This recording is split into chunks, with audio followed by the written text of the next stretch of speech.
This former rock and roll musician claims fire from God burned his mouth for 2 days.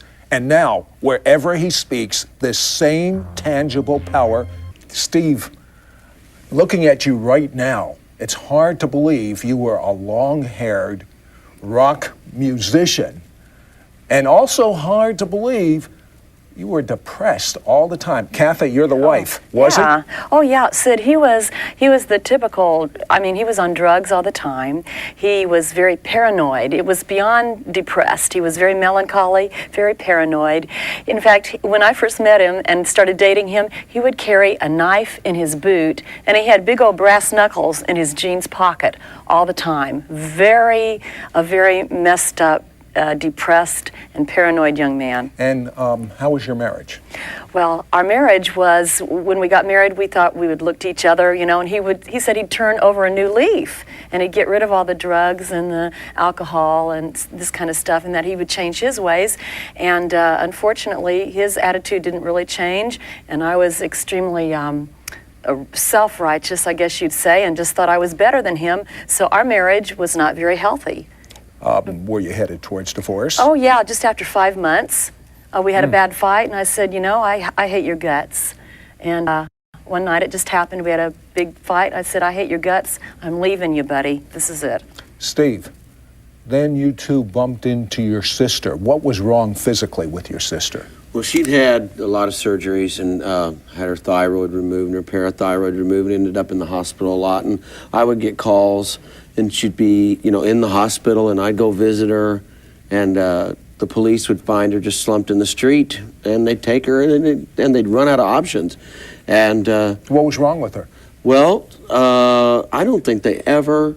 We don't really know what's wrong with her. We've done this, we've done that, and now you're just going to have to live with this. She had a big old thing of pills, took 36 pills a day. And that's the sister I had known, and her hair had fallen out and sickly, and her personality wasn't real good. She was cranky all the time. Whenever I saw her, Sid, she'd have a heating pad on her stomach and just be sitting there and with a wig, because her hair had fallen out. Watching television. Yeah, watching. That's about what she did. So you got a husband that's depressed all the time. Yeah. You got a sister-in-law whose hair is falling out, sick to such a point she's collapsing, things being removed, and doctors, all they know how to do is remove things. Well, what happened to her? Well, one day I came into the room, and the day we'd had this bad fight, and I was miserable, and there's nothing that'll make you more miserable than somebody that's not miserable and somebody that's happy and cheery. Mm-hmm. And I noticed it all day long. First of all, I noticed her hair was back, and she had never told me that she had, gotten well, or the doctors had found a cure.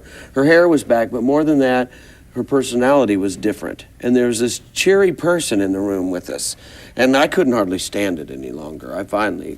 In the middle of the afternoon, I finally said, Nancy, that's her name, Nancy, what has happened to you? And from asking the right question at the right time, it's changed my life forever. What happened to you? Well, we asked that question, and she began to tell us a story of what had happened. And we were in my mother's home. She came in, and both of them began to tell us the story of how Jesus had come in real power, really changed them. It wasn't like church as usual. In fact, it's amazing that these things, we weren't even in church. And I think that had an effect on me, because all these years I'm thinking, things are happening and we're not even at church. But we're experiencing God and we're not even at church. And I found out that most people, way back then, I found out most people who go to church don't experience God either. And so we were outside of church, experiencing God in our homes, and with each other. But wait, okay. Your sister is healed. Right. She has an experience with God. She leads you in a prayer for an experience with God. Yes. And shortly thereafter, in the middle of the night, a fire comes on you? Yeah. Tell me about that. Just maybe a week later, I'd left because I'd been down to visit. We went back, and I was asleep, and I just woke up. It was just suddenly I just woke up. And the first thing I did, I put my hand in my mouth because I could feel this tingling all over my face and this burning. It was on fire. And I put my hand to my mouth, and my lip was just completely swollen. Like my first thought is somebody's hit me. Well, you know what he did? What? He woke me up. I was asleep. And he woke me up and he said, "Kathy, why did you hit me?" We were just kidding. No, I was trying to figure this out. I mean, you know, I'm looking at all options. He had And so- a big old fat lip, just like But- I had hit him. But there was something that didn't fit with getting What? hit, and that was, there was, what I look back now is there was I don't know how to describe it, the presence of God. It was like God in the room. And so I knew that that's different. And it just, I think God's with us now. But what is this? What is this? I didn't know what it was. What does it mean? What do I do with this?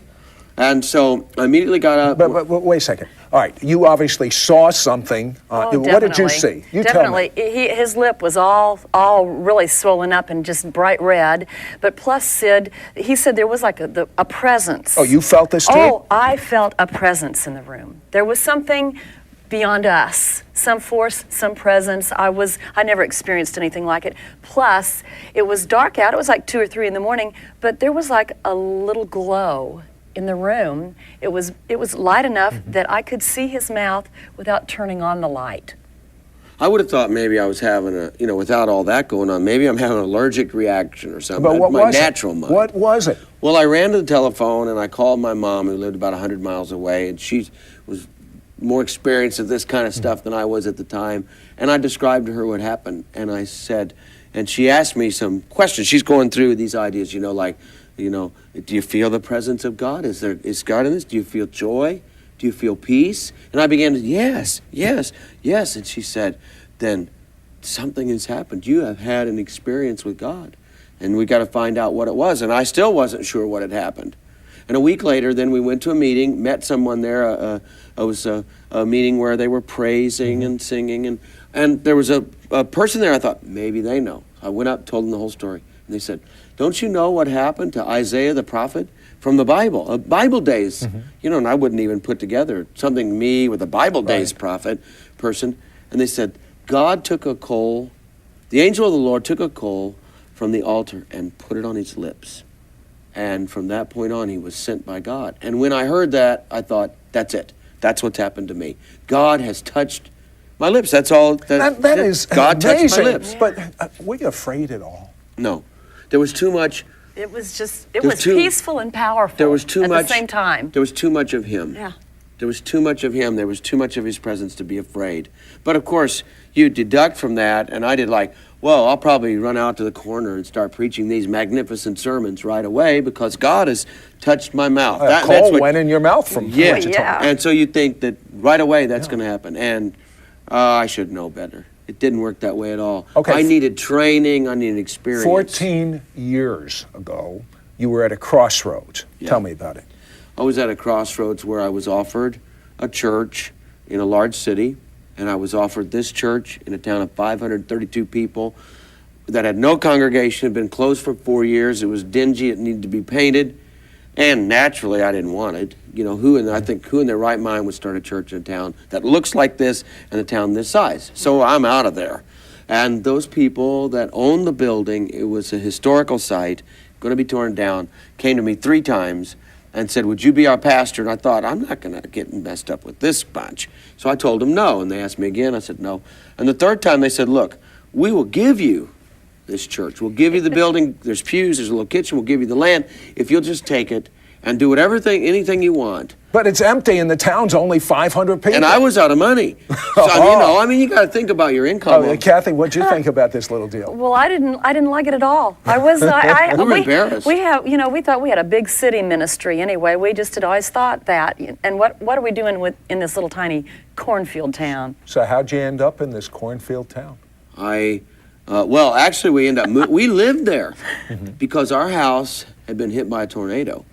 And we had no place to live. So this whole thing kind of started in a whirlwind storm. Yeah. And so I moved to this quiet little town, not to be a pastor, but to travel and come back to this quiet, secluded little town. That's why I was there. I didn't even know this church existed on the other side of the town.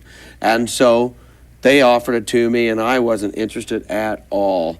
But I ended up being the pastor there of a no-people church because I said, I'll pray about it. And you know what? I really Did you pray about it? I did out of guilt, not out of interest. I only felt guilty. If you say you're going to pray about something, my heart said you ought to pray about it. So you did a religious thing? Yeah. Just like 30 minutes later, I stopped my house, went in the living room. I thought, well, I ought to at least pray. So I knelt down and I said, God, here's this big church in this metropolitan area with 800 people. It had salary, it has benefits. It's got everything. Here's this other town. It has nothing. There's no people, no income. Mm-hmm. Jesus, what would you do? And just like a voice from heaven said, I'll tell you what I would do. I would raise the dead. What did that mean? To me at the time, it meant like, I thought my ministry's over. But what do you mean? Because I thought, here I'm going to be stuck forever. I'm giving up my whole career. But this word, I would raise the dead, I thought, God's going to do something sometime, someplace. He's going to make this thing alive again. And of course, being empty. But, it was a little hard at first because I thought I didn't really want to be in that town. But we went. We took a little PA system in with us and stuck a sign out in the yard, said Church Thursday, and we eventually painted it up, and it became what would be considered in a town of 532 people a good church. Maybe we had 180 people coming there. And so it was deemed successful. So, 12 years later, no one's raised from the dead. It's a nice little church, but there isn't that presence of God. I mean, with such supernatural things that happened to Steve and Kathy Gray, he got so depressed. Come on back after this word, and you're going to find out how the dead were raised. When the world becomes a dagger, cup of wine that makes you stagger, well, it's just another trial of your faith.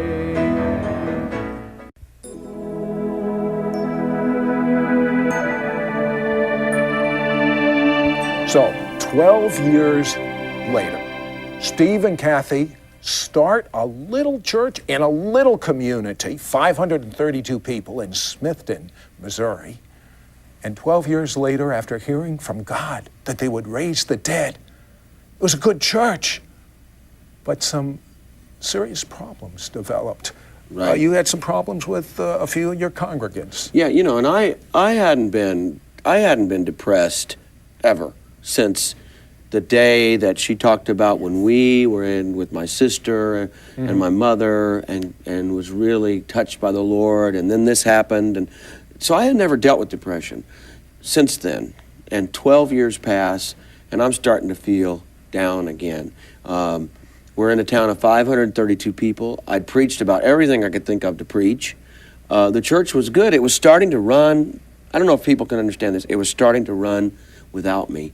It's like you start your own business and you have that challenge, and then it makes it, now it doesn't hardly need you anymore. And then we had some problems, like you're saying, with some problems with people in the church, which is not uncommon today. But I thought that I could start a church where we wouldn't have those problems. And we had them. And we had some relationship problems. Some people that loved me decided they didn't love me anymore. I don't know why. That's what they did. And they decided to make my life miserable for me. Bottom line, your worst moment, your worst day, what were your plans? What did you feel like? I went out to the garage. I didn't know where else to go. And there I just stood, and I thought, what do I do? How do I get away?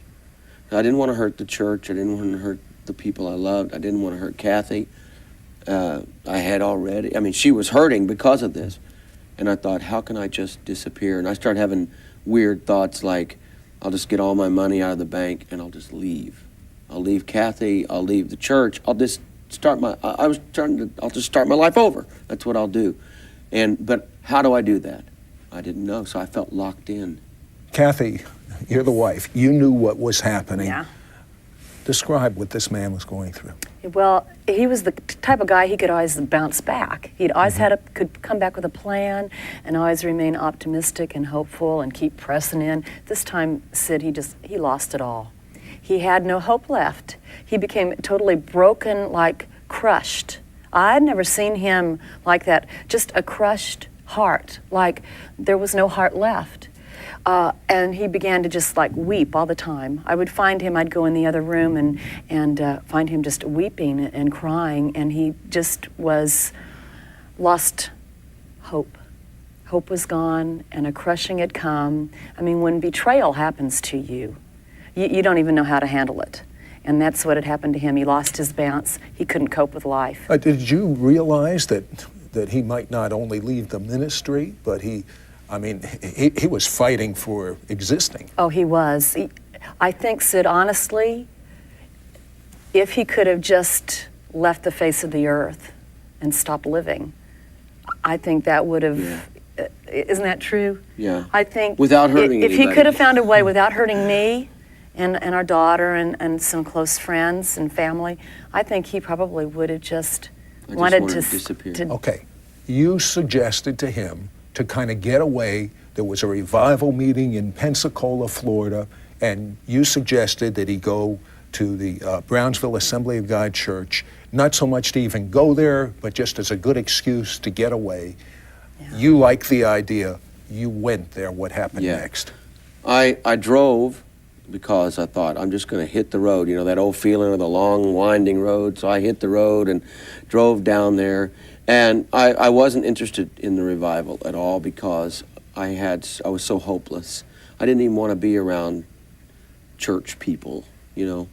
But I was there, and I was going to just shut myself up in a hotel and try to find my life again and pray and pray and pray. And I thought, but I got my evenings free, I go. So as I was there, I began to see this movement of God and to see these happy people and to see, and what I believed was genuinely a move of God. I did not believe it had anything to do with me at the time. But I believed it was real, and I was glad for them. But there was no connection at that time between what I saw and what I needed.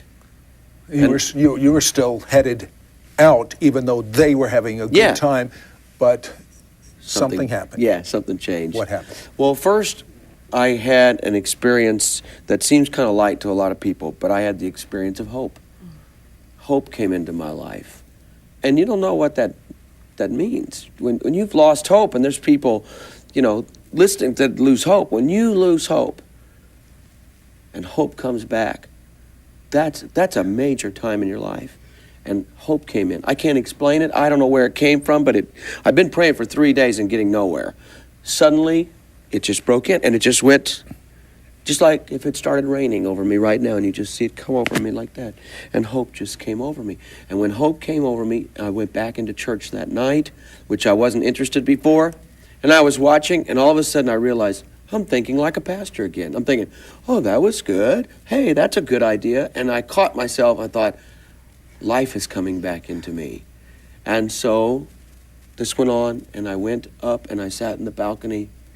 And the voice that I told you about, where it said, I would raise the dead, 12 years had passed. I had not heard that voice. Right. And I was sitting there, and I heard the voice say, I want you to have a revival. And you said yes. No, I said no. Because No! I did. Well, you know, people in the Bible, it seemed like when they really got the opportunity, they always backed down, and that's what I was doing. I said no, because... But this is what you were praying for 12 years. This is what this fire went on your lips for. I couldn't do it. I just felt I couldn't do it. I thought, my strength is gone. My ministry's gone. I'm in no shape. I felt like I was beat up by everything that Christianity could beat up, a church could beat you up, people beat you up. I was so beat up, I thought, I cannot do it personally. It's not that I didn't want to do it, and not that I wanted to be rebellious. I looked at myself and said, God, I cannot do this. I don't have it in me anymore. So I was trying to get out of it. The next day I showed up in the service. I sat down. I heard a voice say, I want you to have a revival. Went through the same things. This is ridiculous. I looked down at the platform. There's all those great men and women of God, and they're so strong, and they look great. And I looked at myself. It's ridiculous. I can't do it. The next day I came in, I sat there, and I heard the same voice. I want you to have a revival. And I went through the same thing. I can't do it. I don't have it in me. And I heard that voice say, I didn't say you had to be a revival. I said, I want you to have a revival. Now, that's the last I heard from the voice of God. And that's been over 2 years now of our life. So You called Kathy, Yes. you headed home in Yes. your car. Kathy, there was a service on a rainy Sunday night. Yes. Your husband is on the way. He has the first time hope in his voice. Yeah. What were you expecting? What were you anticipating? What happened? Well, first of all, he told me, Kathy, I'm going to be late for the service because it's raining and I'm out on the little back country roads.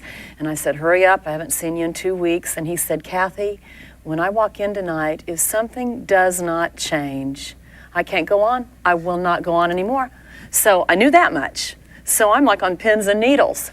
Then at 6:12, I kept watching my watch because he was late. At 6:12 p.m., Sid, I saw the door swing open, that same door that he had walked in every service for 12 years. Excuse me. Steve, what were you expecting when you walked in that door? I don't know. You don't know? No, I don't know. I had laid it out like this. God, it's up to you now. And I wasn't saying it had to be this way, it had to be that way. All I knew was I would not go back to what I was before. If I had to never be in the ministry, never preach another sermon, I was going to take this hope that I had, and I was going to live with hope in my heart. And if I never got to preach again, that's all right. If something happens, that's all right. So I just laid it out. It was like, that's the way it's going to be, and you're going to have to. I just could not put my life back together. Okay, you walk into the Yeah. door where the meeting is going on, you turn the doorknob, you open the door, you walk in, what happened? I could hear the music, and I'm hearing the music pumping through, and they're singing in there, and there was hope. So, there was hope, I guess, but expectation, I don't know. And I saw Kathy, and I thought, I haven't seen Kathy, so what do you do? I better go over and give Kathy a hug, because I'm a lot better now than I was when I left. So I walk over, and I take about 8 steps, and I reach out to her like this, thinking I'm just going to give my wife a hug. Right. And I never made it that far. I never did What give you. happened? I never did give you that hug. Give me a hug.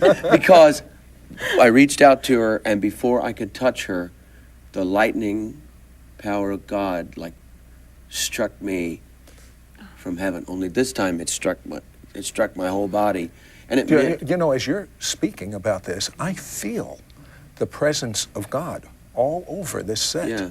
I feel what you're describing, but tell me what happened. Well, it was different than years before when I had my lips touched, because when I was younger then, it didn't mean as much to me. And I think that's why time had to pass. By this time, I had gone through I had gone through the valley of the shadow of death. And now, to have life meant really something to me. And it lit me up. This was something that I felt like I had had my whole life saved. And it struck me with such force that I never did give her the hug, as we said, and I didn't know what to do. I just started jumping up and down. I know that sounds silly. If you haven't been there, why does a person, but I had never, I've been to church, but I never jumped or anything. That was not like him? Oh, no, Never. he had never done that. All right, he started No. jumping up and down. What did you think, and what happened to you? Well, 2 seconds after it hit him, I saw him change and become everything I'd wanted him to be. It was like all the weight, all the hurt, all the depression, all the fear, all the anxiety, all that destruction that had been just resting on him. In an instant, it left him, and I saw it in his face. Yeah. And his hand shot up, and he started this jumping, and it's like a split second later after it hit him, life or lightning or something tributaried off him, and it struck me, and it just struck our entire congregation. And it is like, If you were in the room, yeah, you knew something knew had it. happened. Everyone Nobody knew had to it. tell you. So it's not like everybody just No. believe if you can. It happened so fast. All you had to be was in the room. Okay, this power, what you've always prayed for, is happening in this tiny country church. Yeah. Very briefly, pick one person and tell me the change in their life because the power has touched them, but it's touching people from all over the world. Newspapers are writing articles, full-page articles about this. Tell me one person. Yeah, well, we've talked about Leslie. Just a minute. Leslie was a person preoccupied with death. Yes. I had done everything I could with her as a pastor, as a leader. We could not get into her life, and we any minute we thought she'll probably leave the church because we're just not making a connection. She's so radically touched by this power that we're talking about now. From this preoccupation with death, now she has an occupation with life. Yes. She prays for thousands of people at the Smithton Outpouring now. Thousands come, and when she prays for them, that power goes from her, and they are changed. Yes. Many people come to her specifically Radical. for You prayer. know what you Yeah. didn't do? You didn't do it. You didn't give her that hug.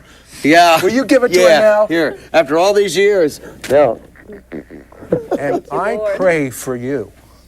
I pray that supernatural hope in the name of Jesus would come right through this television or this video and would literally tangibly touch you.